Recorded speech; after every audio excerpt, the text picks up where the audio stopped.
Ako si Buboy, isang tipikal na ama. Bilang isang tatay, akala ko sapat na maibigay ko ang pangangailangan ng aking pamilya. Pakiramdam ko, isa ang mabuting ama na ako noon at pwede ko nang gawin yung mga bagay na pansarili kong kagustuhan.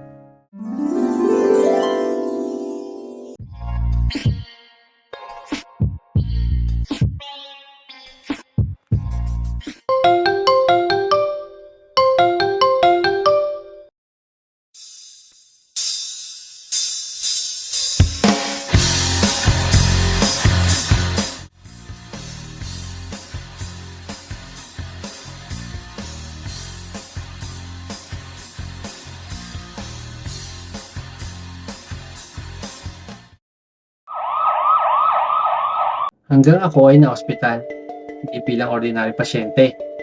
Dahil ako ay na-ICU at na-diagnose ng hematoma secondary head injury at kailangan na pala na ako ay maoperahan.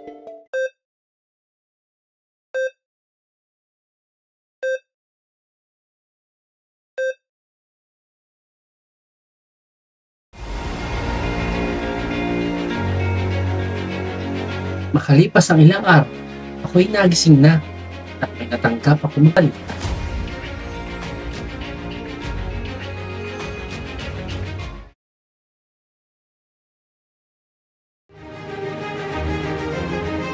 After a month, September 1, 2024, nagsimba kami sa COG Jabez. E na-feel ko ang presensya ng Panginoon at yun ang naging turning point ng buhay ko para magbago. Sabi ko sa misis ko na hindi na ako babalik sa dati kong buhay at maglilingkod ako sa Diyos. Nung una ang akala ko, ang buhay ko ay di na magbabago. At kahit ano pang gawin, ako'y bumabalik sa maling gawain.